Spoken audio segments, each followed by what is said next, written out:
एक व्यक्ति ने पूछा, बल्कि एक मुस्लिम व्यक्ति ने पूछा कि सृष्टि कौन चला रहा है। और यह प्रश्न अधिकांश लोगों के दिलो दिमाग में, सृष्टि कौन चला रहा है। और यह प्रश्न सिर्फ एक व्यक्ति का नहीं है, अधिकांश लोगों के मन में यह प्रश्न खड़ा होता है। बहुत ऐसे सदगुरु कबीर के अनुयायी भी मिलते हैं जो कहते हैं कि नहीं, कुछ तो होगा। ऐसे कैसे सृष्टि ऐसे कैसे चलेगी, कुछ तो होगा।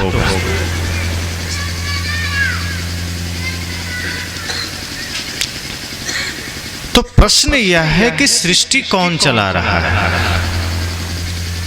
सवाल तो लोगों के मन में उठेंगे ही। सूरज का निकलना, चांद का निकलना, गर्मी होना, ठंडी होना, वर्षा होना, तरह तरह के वनस्पतियां होना, पेड़ पौधे, अलग अलग खाद्य पदार्थ का होना, ऊंचे ऊंचे पहाड़ों का होना, ये गहरे सागर का होना,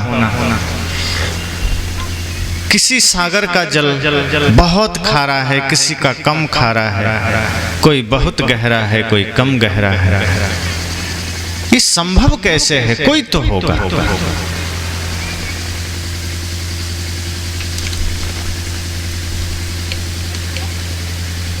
तो ज्ञानी संतों ने कहा कि प्रश्न ठीक है कि सृष्टि कौन चला रहा है, लेकिन इसके बाद प्रश्न यह उठता है कि यदि कोई संपूर्ण सृष्टि चला रहा है तो इसका मतलब वह शक्तिशाली होगा, ताकतवर होगा, वो जो चाहे वो कर सकता है।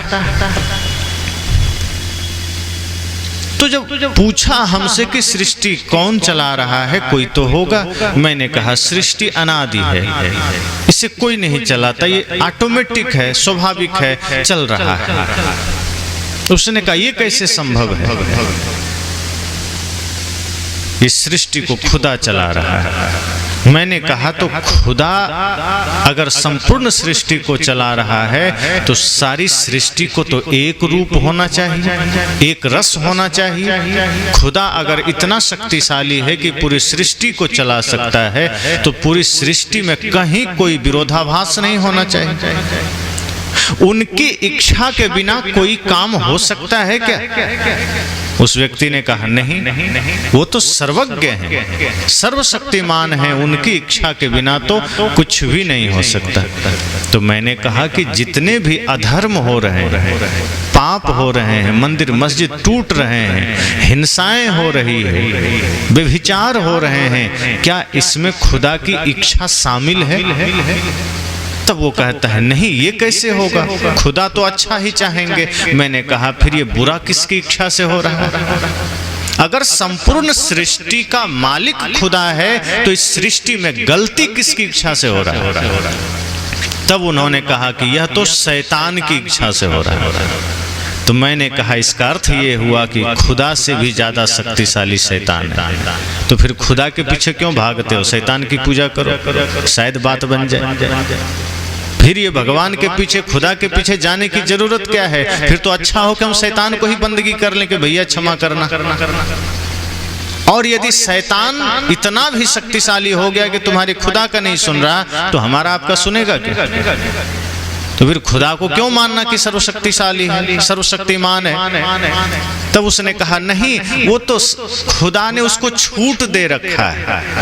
मैं कहा गजब बात है, आदमी परेशान है, सृष्टि परेशान है और तुम्हारे खुदा को मजाक सूझी है।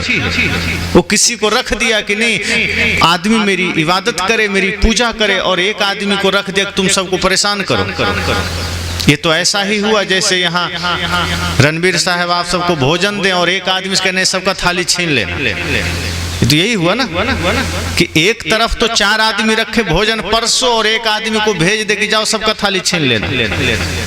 तो ये तो बहुत गलत बात हो गई। खुदा यही कर रहे। मस्जिदों में आप जाते हैं, इबादत करते हैं, मंदिर में गए, भगवान की पूजा किए, और एक तरफ खुदा ने, भगवान ने एक शैतान छोड़ दिया, जाओ सबको दुख देना, सबको कष्ट देना। तो शैतान से भी बड़ा शैतान हो गया। शैतान तो है ही, रजिस्टर्ड शैतान है, लेकिन जो खुदा हो के शैतानी करे वो फिर काहे को रहम दिल वाला, काहे को भगवान, काहे को करुणामय।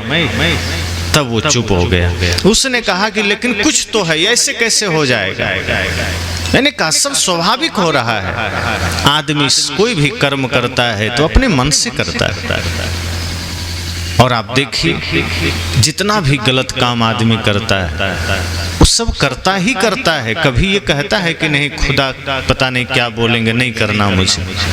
हाँ, अच्छा काम करना हो तब आदमी सोचता है कि भगवान की या खुदा की इच्छा होगी तो करेंगे। किसी को सत्संग करना हो, सत्संग में जाना हो, आप उनको कहिए कि चलो सत्संग में, अरे कहाँ, अभी तो हम माया में है, भगवान की इच्छा होगी, खुदा की इच्छा होगी तो जाएंगे। अब वो खैनी खा रहा है, पूछ दीजिए किसकी इच्छा से, तब चुप हो जाता है, तो अपनी इच्छा से। भगवान ने आकर कहा था खैनी खाओ, भगवान ने आकर कहा था शराब पियो, भगवान ने आकर कहा था कि हिंसा करो, भाई का हक मारो, भगवान ने आकर कहा था माता पिता की अवज्ञा करो, नहीं कहा, कर रहे हैं।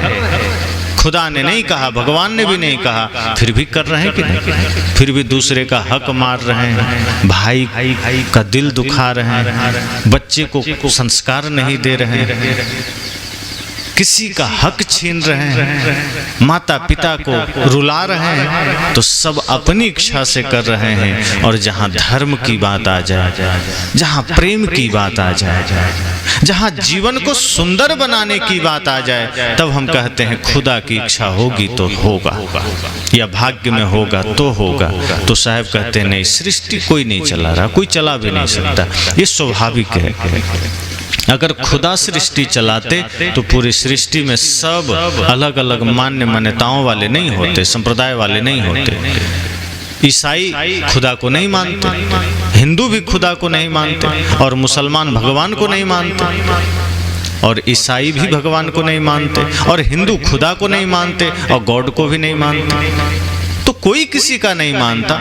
तो इसका मतलब ये क्या है कि इस पूरी सृष्टि में 3 भगवान हैं, मुसलमानों का अलग, हिंदुओं का अलग, ईसाइयों का अलग। फिर तो चुनाव भी होता होगा कि जहां एक ही जगह में 3 व्यक्ति खड़ा हो जाए, प्रत्याशी खड़ा हो जाए, तो चुनाव होगा कि कौन जीतेगा।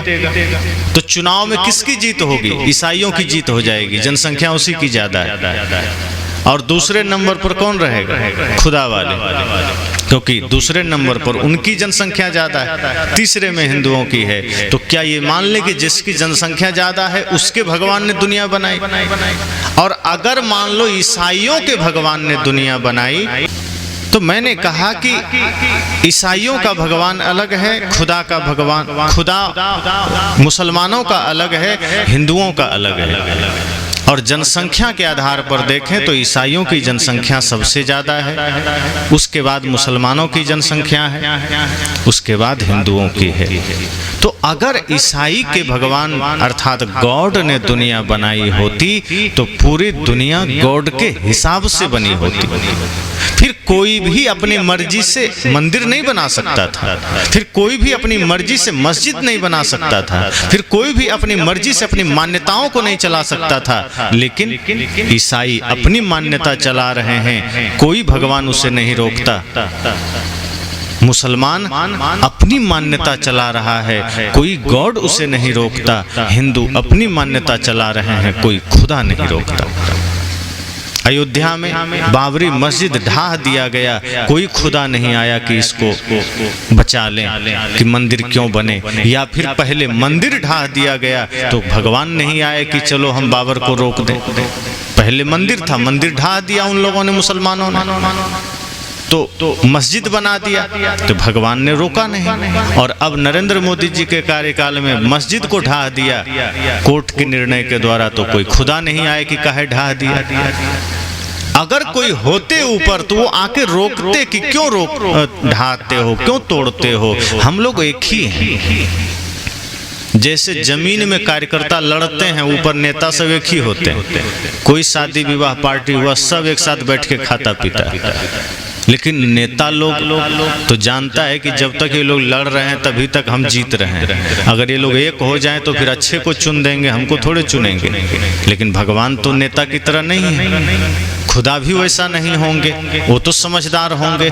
अगर तीनों के अलग अलग भगवान होते, आपस में बैठते तो यही कहते कि सब हम ही हैं, कोई अंतर नहीं है। खुदा भी हम हैं, राम भी हम हैं, कृष्ण भी हम हैं, गॉड भी हम हैं। क्यों सब लड़ते हो? क्यों मंदिर के नाम पे खून बहाते हो? क्यों मस्जिद के नाम पर लड़ते हो?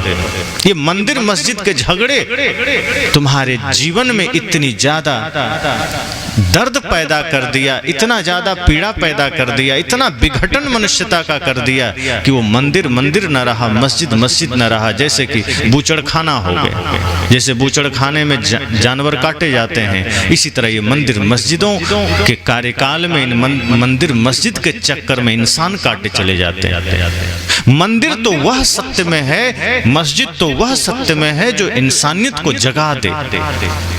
और ऐसा मंदिर बनाओ, ऐसा मस्जिद बनाओ जिसमें ईंट इंसानियत की हो, चूना चरित्र का हो, सीमेंट सत्य का हो, जिसके हृदय में सत्य, इंसानियत, चरित्र जागृत हो जाएगा। उससे बड़ा कोई मंदिर नहीं, उससे बड़ा कोई मस्जिद नहीं। इसलिए तो संतों ने कहा, मंदिर तोड़ो मस्जिद तोड़ो तो कुछ नहीं मुजायका है, पर ये दिल किसी का ना तोड़ो, ये घर खास खुदा का है। मंदिर तोड़ो कोई हर्ज नहीं, मस्जिद भी तोड़ दो कोई हर्ज नहीं। और ऐसे मंदिर मस्जिद तोड़ ही देने चाहिए जो दूसरों के बीच झगड़ा लगा दे। ऐसे मंदिरों का कोई काम नहीं, ऐसे मस्जिदों का कोई काम नहीं जो व्यक्ति को बांटे, जो समाज को बांटे, जो राष्ट्र को बांटे, जो सबको एक सूत्र में बांधे। ऐसा मंदिर अगर बने तो ठीक है, वरना ऐसे मंदिर जो बांटने का काम करे, जो व्यक्ति को विघटन के मार्ग पर ले जाए, ऐसे मंदिर मस्जिद की कोई जरूरत नहीं। तो मंदिर तोड़ो मस्जिद तोड़ो तो कुछ नहीं मुझाएगा, कोई हर्ज नहीं, कोई समस्या नहीं। लेकिन मंदिर के चक्कर में हम लाखों लोगों के दिल तोड़ते चले जाते हैं, दूसरों को दुख देते चले जाते हैं। हम कभी सोचते ही नहीं कि हमारे वचन से किसी को दुख हुआ तो हम क्षमा मांग लें, कि हमारे वचन से किसी को पीड़ा हुई तो हम क्षमा मांग लें। संतों ने कहा है कि अगर आपके वाणी से किसी को दुख हुआ तो ये पाप है। अगर आपके वचन से, आपके आचरण से, आपके कर्म से किसी के जीवन में कोई विघटन आया, किसी को दुख तकलीफ हुई, तो समझना ये अपराध है, ये ना हो। आप सोचिए कि ये ना हो। लेकिन आदमी आज चालाक हो गया, वो करता क्या है? आदमी के साथ झगड़ा कर लिया, माता पिता के साथ कर लिया, पड़ोसी के साथ कर लिया, पत्नी से कर लिया, मित्र से कर लिया, भाई से कर लिया, तमाम तरह के नशा दुर्व्यसन का सेवन कर लिया, मांसाहार का सेवन कर लिया, और देखता है कि अब पाप का थोड़ा सा वजन बढ़ गया है। तब क्या करें? पुण्य कैसे बढ़ाएं? तो शास्त्र में सुन लिया है कि गंगे तव दर्शनार्थ मुक्ति, कि गंगा के दर्शन से ही मुक्ति है, बस चलो एक डुबकी लगा ले। तो अभी कुंभ में देखे, लोग कहते हैं 66 करोड़ से ज्यादा लोग डुबकी लगाए। किस लिए लगाए होंगे? ये यही सोचकर लगाए होंगे कि जो पाप मैंने किया है माँ गंगा में जाके धो ले। साहब कहते हैं ऐसे धुलते नहीं है पाप। हम सस्ता सरल तरीका खोज लिए कि पाप करते रहो, मंदिर में जाके सिर झुका दो, मस्जिद में इबादत कर लो, पाप धुल गए। गंगा में जाके या जमजम में जाके सिर झुका दो, थोड़ा सा चमन कर लो, पाप धुल गए। साहब कहते इतना सरल तरीका है? फिर तो ये धर्मशास्त्र बेकार में है, आग लगा दो। फिर गीता झूठी हो गई, रामायण झूठा हो गया, उपनिषद झूठे हो गए। उसमें फिर जो मनोविकारों से मुक्ति का मार्ग है वो तो व्यर्थ है। फिर कृष्ण गीता में कहते हैं कि मनोविकारों से मुक्त हो जाओ, क्रोध से मुक्त हो जाओ, ईर्ष्या से, भय से, राग से मुक्त हो जाओ। फिर तो झूठी बात हो गई, कुछ करने की जरूरत नहीं। कृष्ण भी लिख देते कि कुछ नहीं करना, जितना पाप करना है करो, गंगा में डुबकी लगा देना, सब पाप मुक्त हो जाएगा, सीधे मुक्ति पा जाओगे। फिर तो राम जी भी कह देते कि कुछ नहीं करना, बस 1,00,000 बार मेरा नाम ले लेना, सब पाप खत्म। पर राम जी ने क्या कहा? निर्मल मन जन सो मोहि पावा, मोहि कपट छल छिद्र न भावा। जिसका मन निर्मल है वही मुझे प्रिय है, वही मुझे भाएगा। अगर गंगा में डुबकी लगाने से पाप मिट सकता था तो राम जी ये कहते कि जो गंगा में डुबकी लगावा सो ही मुझे भावा, लेकिन ऐसा नहीं कहा उन्होंने। जो मंदिर जाए वही मुझे भाए, ऐसा नहीं कहा उन्होंने। किसी शास्त्र में नहीं लिखा है कि तुम पाप करो और डुबकी लगाओ धुल जाएगा। तो कल्पना ये हुई कि सृष्टि भगवान चला रहे हैं, भगवान की इच्छा से सब हो रहा है, लेकिन आदमी पाप भी कर रहा है, आदमी अधर्म कर रहा है। उसी मंदिर के सामने अधर्म हो रहा है, जहां बैठ करके हम पूजा करते हैं, ये तो भगवान की पूजा, ये तो भगवान का मंदिर है। उसी मस्जिद के सामने पाप हो रहे हैं। आप देखिए जगह जगह मस्जिदों में बम पकड़े जाते हैं, हथियार पकड़े जाते हैं। खुदा की जगह है, वहां तुम हथियार लेकर बैठे हो, किसके लिए? किसी को मारने के लिए। और जिसको मारने जाओगे तुमने उसके अंदर खुदा को नहीं देखा, तो मस्जिद में खुदा खाक बैठा हो। तो ये मंदिर, ये मस्जिद में तुम इंसानियत का गला घोटने का काम कर रहे हो और कहते हो मैं भगवान का भक्त हूं, मैं खुदा का भक्त हूं। सदगुरु कहते हैं ये सब प्रपंच हैं, ये सिर्फ कहने की बातें। इसलिए यह बात ही झूठी है कि कोई सृष्टि भगवान चला रहा है या खुदा चला रहा है। अगर ये बात सच में होती तो आदमी अपनी मन मर्जी से कोई पाप नहीं कर सकता था। फिर ये इतने जगह जो बम धमाके होते हैं, ये हत्या होती है, ये लूट मार होते हैं, ये कोई कर सकता था क्या? मान लीजिए यहाँ कर्फ्यू लग जाए, पुलिस का पहरा हो जाए, तो कोई आदमी किसी को थप्पड़ भी मार सकता है क्या? हाथ नहीं हिला सकता। जहाँ धारा 144 लागू हो जाता है वहाँ कोई 4 आदमी इकट्ठा नहीं हो सकता।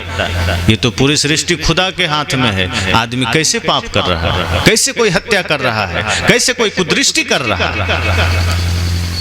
और यहाँ तक कहा जाता है कि सारे देवी देवता हमारे अंग में निवास करते हैं। आंखों में अलग देवता बैठा है, नाक में अलग देवता बैठा है, कान में अलग देवता बैठा है, मुख में अलग देवता बैठा है, हृदय में अलग देवता बैठा है। ये हमारे शास्त्र में लिखा है। तो कई बार मैं सोचता हूँ कि जब हाथ पर अलग देवता है, आंख में अलग देवता है, तो ये आंखें जब गलत देखती है तो वो देवता सो रहा होता है, क्या करता है? ये आंखें जब गंदगी की तरफ जाती है, किसी पर कुदृष्टि करती है, तब देवता कहाँ गए? और यहाँ देवता बैठे न बैठे, जिसको हम सर्वशक्तिमान खुदा कहते हैं, भगवान कहते हैं, उसके नजर से कुछ छिपा है? वो चाह ले तो कुछ भी असंभव नहीं है। जिस तरह से उनके बारे में कहा जाता है कि वो सर्वशक्तिमान हैं, अगर वो इच्छा बस कर ले कि कोई गलत नहीं कर सकता, कर पाएगा कोई? लेकिन इतनी गलतियां हमारे जीवन में है और अंत में हम यही कह करके पीछे हट जाते हैं कि सब भगवान कर रहे हैं। फिर तो ये न्यायालय बेकार के बन गए, ये थाना भी बेकार में बन गया, क्योंकि दोष आदमी का कहाँ है? तो फिर तो भगवान का। सदगुरु कबीर जैसे संत तो कहते हैं फिर तो आदमियों को समझाने की जरूरत ही नहीं है, फिर तो दिमाग का फीता खुदा का ही ढीला है, भगवान का ढीला है, उसी को बुलाओ, उसी को समझाया जाए। फिर तो जज जो फैसला देता है वो इंसानों को बेकार में ही देता है। इंसान का क्या दोष है? मान लीजिए आपकी गाय या आपका बैल किसी का फसल खा जाए तो पड़ोसी आपको गाली देगा कि बैल को देगा? मालिक आप हैं, दोषी आप माने जाएंगे, दंड आपको देना पड़ेगा। तो अगर खुदा का सब बंदा है, ये सृष्टि उसी के अधीन है, तो हम कुछ भी पाप करेंगे तो दोष तो खुदा का हुआ, तो सजा इंसानों को क्यों देना? कुल मिलाकर के बात यह है कि हर आदमी स्वतंत्र है। न सृष्टि खुदा चला रहा है, न भगवान चला रहा है। ये सृष्टि स्वाभाविक है, सारी चीज स्वाभाविक चल रहे हैं। ये सब कुछ सांख्य दर्शन ने तो कहा ही है, सृष्टि अनादि अनंत है। और भगवान श्री कृष्ण ने भी कहा, सदगुरु कबीर ने तो कहा ही कि सृष्टि अनादि है, इसके चक्कर में मत पड़ना वरना दिमाग का दही हो जाएगा। कौन बनाया, कौन चला रहा है, बस सृष्टि है इतना समझना। आप हैं ये समझना, और आपका मन क्या गलत कर रहा है इसको सोचना। आप इतना सोचिए कि आपका मन निर्विकार कैसे होगा। आप इतना सोचिए कि हमारा जीवन पवित्र कैसे होगा। थोड़ा समय है, पता नहीं कब कहां से मौत खड़ी हो जाए। हम सृष्टि के पीछे भाग रहे हैं। ये सोचिए कि समय धीरे धीरे खत्म हो रहा है। हम भले ही लापरवाही में जिए, लेकिन मृत्यु लापरवाह नहीं है, वो टाइम से हमारी ओर बढ़ती चले आ रही है। जिस दिन हमारा समय होगा, मृत्यु कहेगी चल तेरा समय पूरा हो गया, तब कोई बहाना काम नहीं आएगा। फिर आप कुछ भी भगवान खुदा कर लें, मंदिर मस्जिद कर लें, आपको जाना ही है। और मृत्यु के सामने किसी की नहीं चलती, न साधु की, न रंक, न राजा, न गृहस्थ, किसी का नहीं। कोई ताकतवर है वो भी कुछ भी कर ले, नहीं चलेगा। तो सृष्टि में जो कुछ भी है वो हमारे आपके मर्जी से होता है। हाँ, इतना जरूर होता है कि आप जो कर्म कर लेते हैं उसके बाद आप स्वतंत्र हो जाते हैं, फिर आपकी मर्जी नहीं चलेगी। अगर आपने कोई काम कर लिया है, अब आप बंध गए, अब आपको उसका परिणाम भोगना ही पड़ेगा, चाहे लाख कोशिश कर लीजिए कि हम बच जाएं, फिर मुश्किल है। कर्म करने से पहले आप स्वतंत्र हैं। किसी को गाली नहीं दिए तब तक आप स्वतंत्र हैं, लेकिन दे दिए तो हो सकता है आपको भी गाली सुनना पड़ेगा, हो सकता है आपको लाठी भी खानी पड़े। किसी की आपने बेइज्जती कर दी, किसी के साथ दुर्व्यवहार कर दिया, अब आप स्वतंत्र हो गए। जैसे कि आग जल रही है, आपने उसमें हाथ नहीं डाला, आप स्वतंत्र हैं, आप ठीक हैं। लेकिन अगर आपने हाथ डाल दिया, अब आपके हाथ में फोले होंगे, आपका हाथ जलेगा और उससे जो पीड़ा उत्पन्न होगी वो आपको भुगतना पड़ेगा। अब आपको कोई भगवान बचा नहीं सकता। इसलिए सदगुरु कहते हैं सृष्टि खुद चल रही है, बस ये ध्यान रखना कि लापरवाही में कोई पाप मत कर जाना। कोई भगवान रोकेगा नहीं, न किसी को रोका। अगर भगवान होते तो पाप होने ही न देते, कोई खुदा होते तो वो गंदगी फैलने ही न देते। ये तो कोई बात थोड़े हुई कि नहीं पहले पाप करवाओ फिर उसे भक्ति करवाओ। ये कोई भगवान का लक्षण है कि पहले पाप करने दो तब रोकेंगे? करने ही क्यों देना?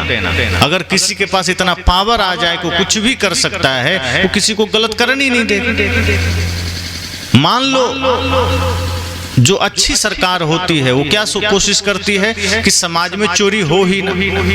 अब ये कोई थोड़े करेगा नहीं चोरी पहले करवाओ फिर पुलिस से पकड़वाएंगे। वो कोशिश करेगा चोरी ही ना हो, वो कोशिश करेगा हिंसा ही ना हो, वो कोशिश करेगा कोई अत्याचार ही ना हो। हम और आप भी अगर हमारा कपड़ा साफ है तो साफ ही रहने दें। अब धोना जरूरी है, इसका मतलब अब साफ है तो क्या करें, इसको धोना है तो चलो इसमें पहले गोबर लगाएंगे, कचरा में डालेंगे इसी को, फिर जाके धोएंगे। जब साफ ही है तो गोबर लगा के धोना जरूरी है। यहाँ धोना महत्वपूर्ण नहीं है, सफाई महत्वपूर्ण है। पाप करवा के फिर पुण्य का रास्ता दिखाना ये भगवान का लक्षण है क्या? तो कहने का इतना ही मतलब है कि सृष्टि खुद चल रही है, कोई चला नहीं रहा है। हम और आप अपने मन के अनुसार कर्म करते हैं। मन आपका मालिक है, मन के अधीन आप हैं, कोई भगवान के अधीन नहीं है। और मन पापी, मन पाजी है, मूढ़ है। जब तक वो ज्ञान के अधीन नहीं है तब तक वो आपको नरक में ढकेलते रहेगा। और जैसे ही मन पर आपका आधिपत्य हो जाता है, जैसे ही मन पर ध्यान का अंकुश लग जाता है, जैसे ही मन पर सत्संग का अंकुश लग जाता है, वही मन सुमन हो जाता है। और सदगुरु कबीर तो कहते हैं, कबीर मन तो एक है भावे तहां लगाओ। भावे गुरु की भक्ति करो, भावे विषय कमाओ। मन वही है। अगर सत्संग का संग मिल गया मन को तो गुरु भक्ति में लग जाएगा, संसार का संग मिल गया तो विषय में लग जाएगा, प्रपंच में लग जाएगा। तो वस्तुतः मन आपको चला रहा है और आप चल रहे हैं, मतलब सृष्टि चल रही है। आपको आपका मन नचा रहा है। कोई व्यक्ति क्रोध कर बैठा तो इसमें भगवान का दोष नहीं, मन का दोष है। कोई व्यक्ति किसी से झगड़ा कर बैठा, ये भगवान के वजह से नहीं, मन के वजह से है। तो सिर्फ समझने की देरी है कि भगवान का कोई दोष नहीं, भगवान को चला नहीं रहा। ये मन मालिक बन गया, वही चला रहा है, वही झूठ बोलवा दिया, वही छल करवा दिया। और ये होता इसलिए है कि हम शेर होकर भी अगर कोई गीदड़ बन जाए तो बाकी लोग तो राजा बनेंगे। ये आत्मा शेर की भांति है, स्वतंत्र है। और जीव जब स्वतंत्र रहता है तब मन इसका गुलाम रहता है, इसके अधीन रहता है। लेकिन जब जीव आत्मा बन गया गीदड़, सियार, तो मन बन जाता है शेर, और फिर मन आपको विषयों में ले जाएगा, नशा में ले जाएगा, दुर्व्यसन में ले जाएगा, छल में ले जाएगा। और जब ज़्यादा हो जाएगा तब सोचेंगे कि थोड़ा ज़्यादा हो गया, अब थोड़ा मंदिर चलें, अब थोड़ा गंगा चलें, अब मस्जिद की यात्रा कर लें, अब थोड़ा पाठ कर लें, अब थोड़ा सत्संग कर लें। तो मन बड़ा चालाक है, पाप करवा भी दिया और धर्म ध्यान सत्संग मंदिर का पर्दा भी लगा दिया, ताकि दूर से देखने में लगे कि नहीं आदमी तो ध्यान करता है, दूर से देखने में लगे कि आदमी तो सत्संग करता है। जैसे यहाँ कोई पर्दा लगा दिया जाए और पर्दा बहुत साफ सुथरा हो, पवित्र हो, अब पीछे कोई नशा करने लगे तो बाहर से तो पर्दा दिखेगा, भीतर थोड़े दिखेगा। यही काम मन करता है, भीतर छल चल रहा है, भीतर कपट चल रहा है और बाहर ध्यान का पर्दा टांग दिया मन। तो बाहर से दूसरे को लगेगा ये तो बड़ा ध्यानी आदमी, क्रोध तो होगा ही नहीं, छल तो होगा ही नहीं, ये तो बड़ा धार्मिक आदमी है। ध्यान का पर्दा लग गया, सत्संग का पर्दा लग गया। ये सत्संग का पर्दा, ये ध्यान का पर्दा, सदगुरु कबीर कहते हैं ये पर्दा बाहर जरूरत नहीं है, ध्यान भीतर जरूरत है, पर्दे की जरूरत ही नहीं पड़ेगी। हम पर्दा लगाते ही हैं इसलिए, मंदिर हम बनाते ही इसलिए हैं, गंगा जाते ही इसलिए हैं, ताकि पाप पर हम पर्दा डाल सकें। पाप मिटाने को राजी नहीं है, हम उसे ढकने को राजी हैं। जैसे कहीं गंदगी हो और कोई कहे कि अरे भाई गंदगी है, इस पर थोड़ा कपड़ा डाल दो, यही काम हम करते हैं। कपड़ा डालना उचित थोड़े है, अगर कहीं गंदगी है तो उस पर कपड़ा मत डालिए, नहीं तो वो कहीं ना कहीं गंध तो करेगा, आंखों से दिखाई भले नहीं देगा, लेकिन कुछ समय बाद वो गंदगी धीरे धीरे बढ़ेगी और वो गंध करेगी। जैसे कहीं कचरा पड़ा हो, गंदगी पड़ी हो, गोबर है, टट्टी है, और उस पर कोई तिरपाल बिछा दे तो बाहर से तो लगेगा सब फ्रेश साफ है, लेकिन कुछ देर बाद वो गंध धीरे धीरे बाहर आएगी और इतना भयंकर बाहर आएगी कि वहाँ बैठना मुश्किल हो जाएगा। अभी कोई जानवर मर जाए, 5 दिन हो जाए, उसको ढक दीजिए, क्या हाल होगा, वहाँ से गुजरना मुश्किल हो जाएगा। यही हम करते हैं, भीतर विकार है, मन में दोष है, हम उसे मिटाने को राजी नहीं हैं। हम ध्यान का बाहर से पर्दा लगा दिए, ढक दिए कि नहीं ठीक है, क्रोध मिटाना नहीं, छल मिटाना नहीं, हिंसा मिटनी नहीं चाहिए, भीतर मौजूद रहे, बस बाहर से पर्दा ऐसा टांग दो कि लगे कि ध्यानी आदमी है, लगे कि धार्मिक आदमी है, लगे कि ज्ञानी आदमी है, और बाद में कह देंगे अरे सब भगवान की माया है, सब भगवान की इच्छा है, सब खुदा की इच्छा है। और यही समस्या सृष्टि में हर किसी के साथ है, इसलिए हर आदमी परेशान है, दुखी है। तो दुख का कारण या सृष्टि में समस्या का कारण कोई भगवान कोई खुदा नहीं, हमारा मन है। सदगुरु ने स्पष्ट कहा कि आप जो चाहें कर सकते हैं, आप हुजूर हैं, आप मालिक हैं, आप स्वामी हैं, आपके भीतर वो सामर्थ्य है कि सारे पाप पुण्य आप कर सकते हैं, लेकिन पाप करेंगे तो पाप का फल पाप जैसा ही मिलेगा, पुण्य तो नहीं मिलेगा, और पुण्य करेंगे तो पुण्य तो मिलेगा ही, बढ़िया मिलेगा। बबूल का पेड़ बो देंगे, फिर आप चाहे जितना प्रयास कर लीजिए, पैर में कभी कांटे ही गड़ेंगे, फल तो नहीं मिलेगा। लेकिन अगर आपने आम बोया है तो कभी न कभी मीठा फल मिलेगा। यही जीवन का गणित है। सुबह जगिए तो अपने को देखिए कि मैं कर क्या रहा हूँ, आज मेरा दिन कैसा बीतना चाहिए। आप खेती के बारे में सोचते हैं, घर के बारे में सोचते हैं, नौकरी के बारे में सोचते हैं, ड्यूटी के बारे में सोचते हैं, बिजनेस व्यापार के बारे में सोचते हैं। सदगुरु कहते हैं आंखें खुले तो 10 मिनट बंद करके आत्मचिंतन करिए, अपने बारे में सोचिए कि बाहर अगर व्यापार खेत खलिहान में कुछ नुकसान हो गया तो ज़्यादा दिक्कत नहीं, लेकिन अगर हमारे मन में कोई दाग रह गया, हमारे मन में कोई छल कपट रह गया, हमारे आचरण में कोई कमी रह गई तो पूरा दिन हमारा नरक बन जाएगा। तो कहीं क्रोध जागृत होगा, कहीं हिंसा जागृत होगी, कहीं छल जागृत होगा, कहीं झूठ जागृत होगा। कभी हम भाई से झगड़ा कर लेंगे, कभी पुत्र से झगड़ा हो जाएगा, कहीं सास से झगड़ा हो जाएगा, कहीं देवरानी जेठानी का झगड़ा हो जाएगा, कहीं किसी से भी विवाद हो सकता है।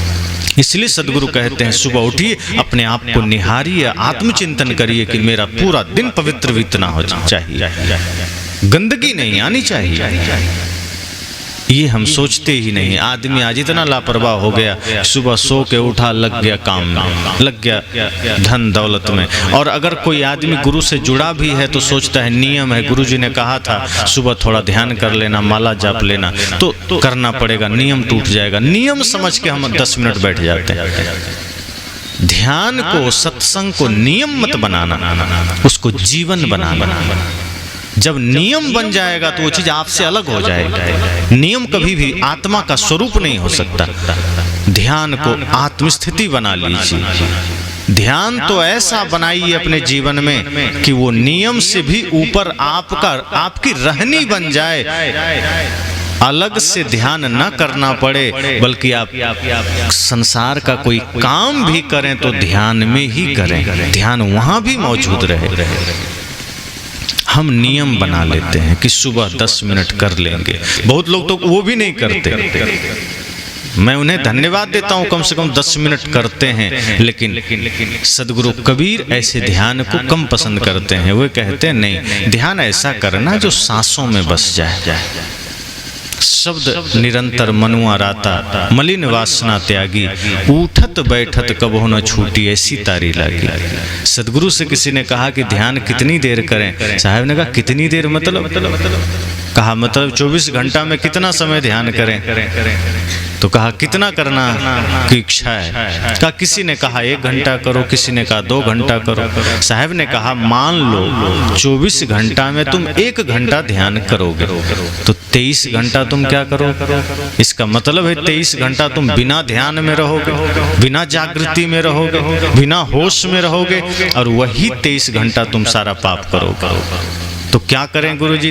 24 घंटा तो ध्यान में नहीं बैठ सकते। सदगुरु ने कहा 24 घंटा ध्यान में बैठना नहीं है, ध्यान में हो जाना है, सजगता में हो जाना है, होश में हो जाना है। सुबह जितना समय मिले उतना देर अभ्यास कर लो। वो अभ्यास का समय है। प्रैक्टिकल तो तुम खेत में जाओगे तभी होगा ध्यान का, प्रैक्टिकल तो बाजार में होगा, प्रैक्टिकल तो घर में होगा, लोगों के बीच में होगा। अकेले में बैठ के आंखें बंद कर लिया, ध्यान में हो ही जाओगे, कोई भय थोड़े। आपके ध्यान का पता तो तब चलेगा जब सामने कोई होगा। अब जैसे नदी में पानी नहीं है, पार हो जाएंगे और कोई कहे मैं तो नदी पार कर लिया, तो कोई बहादुरी है क्या? लेकिन जब नदी में पानी भरा हो और कोई पार हो जाए तब बहादुरी है। तो जब कोई प्रतिकूलता ही जीवन में नहीं है तब तो आप ध्यान में रहेंगे ही। अकेला आदमी थोड़ी किसी को गाली देता है, अकेला आदमी थोड़ी गुस्सा करता है। गुस्सा करना, गाली देना, छल करना तभी संभव है जब सामने कोई होगा। और साहब कहते हैं जब सामने कोई रहे और आपका भीतर से गुस्सा खत्म हो जाए, सामने कोई है और आपके भीतर से छल खत्म हो जाए, सामने कोई रहे और आपके भीतर से झूठ खत्म हो जाए, समझना ध्यान उतर गया। और वो ध्यान 24 घंटा चलता रहेगा। और वो ध्यान ही असली जागृति है, असली समाधि है।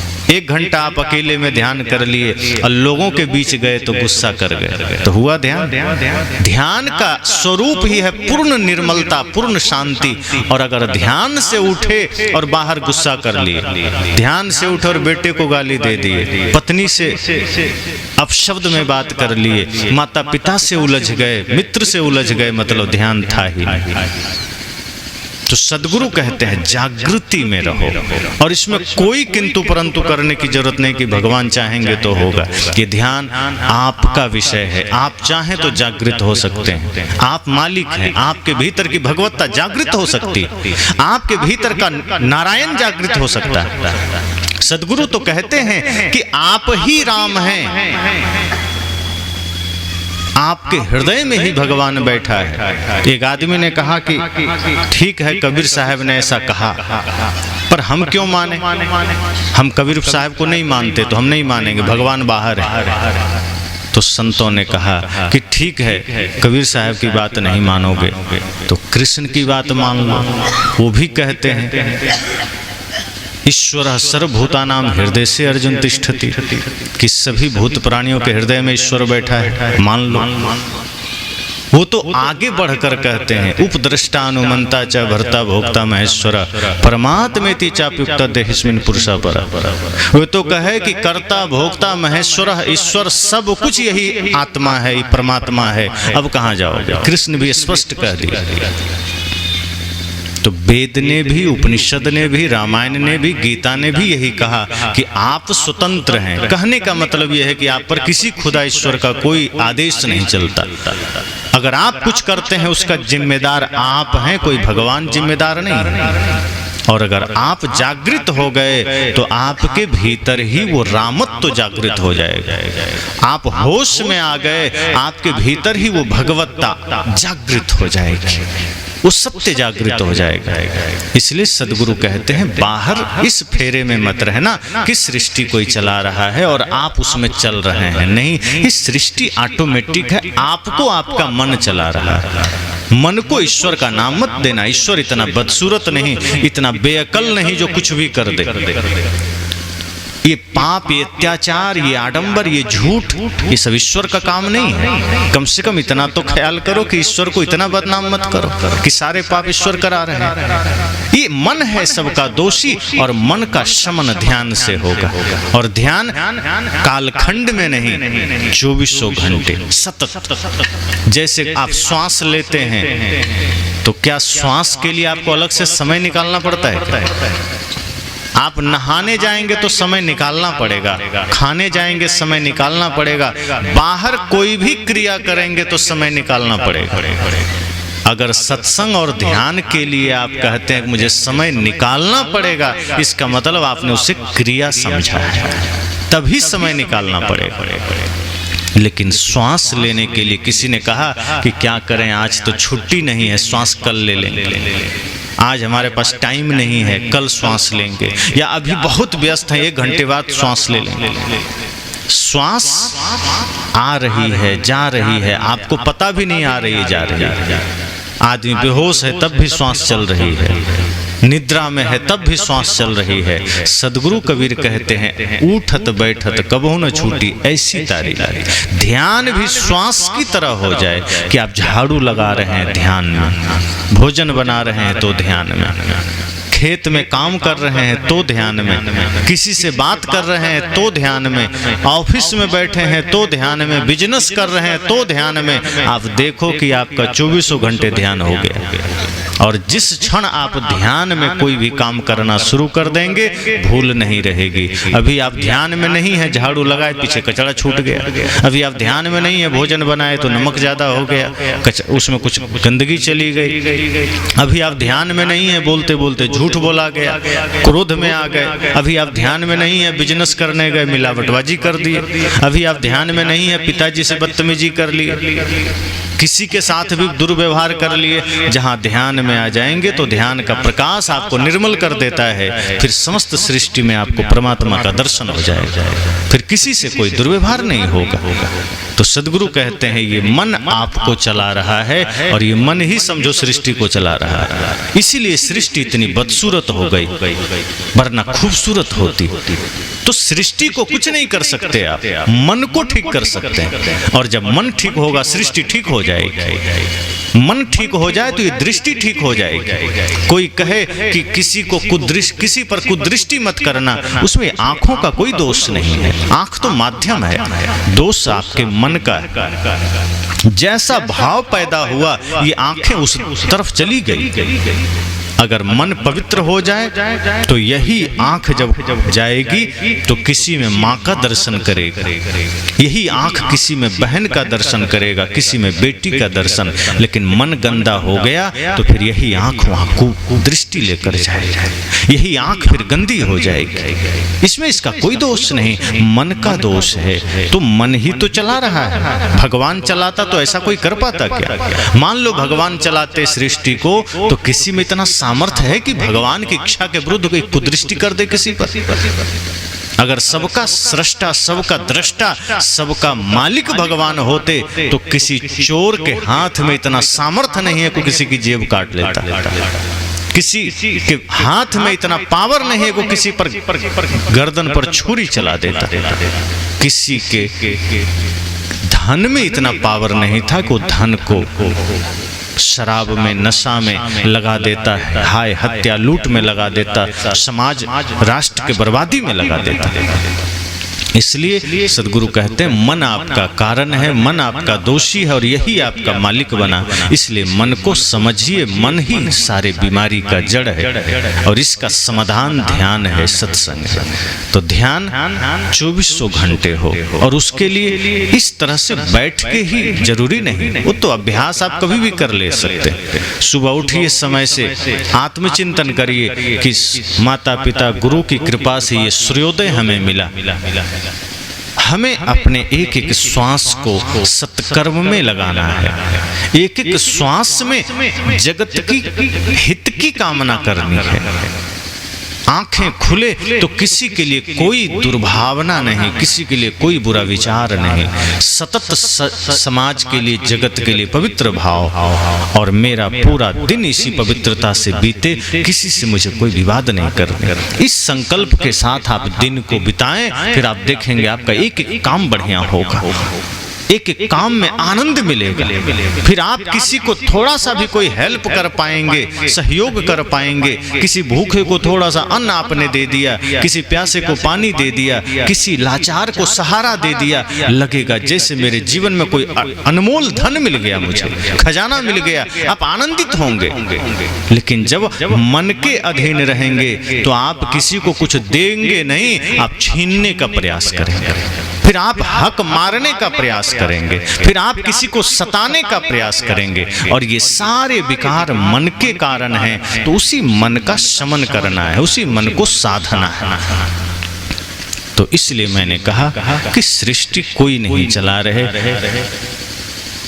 इसको समझा जाए तो सृष्टि को मन चला रहा है। इसीलिए इतना ये बदसूरत हो गई सृष्टि, इतना बदरंग हो गई, क्योंकि मन जब भी स्वतंत्र होगा वो माया के अधीन हो जाता है, और माया कभी भी पवित्रता ला नहीं सकती है। माया सदैव जीव को नीचे घसीटती। माया का स्वरूप ऐसा ही है, वो कभी भी जीव को कचड़े में ले जाना चाहती है। और जैसे ही हमारे जीवन में ध्यान हटता है, धर्म हटता है, गुरु का ज्ञान हट जाता है, तो मन मालिक बनता है। और जैसे ही मन मालिक बना, माया उसे अपने में मिला लेती है, और फिर माया वही सारा काम मन से करवाती है, जो गंदगी की ओर जाए, जो छल की ओर जाए, नशा की ओर जाए, पाप की ओर जाए। और जीव लाचार बना बैठा रहता है कि मैं तो अकिंचन हूँ, मैं तो क्षुद्र हूँ, मैं तो नीच हूँ, सब प्रभु की माया है, मैं तो कठपुतली हूँ, मैं क्या कर सकता, भगवान जो चाहे वो करें। लेकिन जैसे ही गुरु के शरण में हम जाते हैं, ध्यान की ज्योति हमारे भीतर जलती है, तब पता चलता है नहीं, अहं ब्रह्मास्मि, मैं ही ब्रह्म हूँ, मैं अयम आत्मा ब्रह्म, ये आत्मा ही ब्रह्म है, मन कुछ नहीं, मन तो हमारा दास है। और जैसे ही मन दास बनता है, तो वही जो माया के संग पढ़ करके आपको विषयों में भटका रहा था, वही गुरु ज्ञान में लग जाता है, ध्यान में लग जाता है, वही समाज कल्याण में लग जाता है। तो हम सब भी अपने मन में इसी संकल्प को, इसी चिंतन को धारण करें कि सृष्टि में हम सब मुसाफिर हैं, आए हैं, जाना पड़ेगा।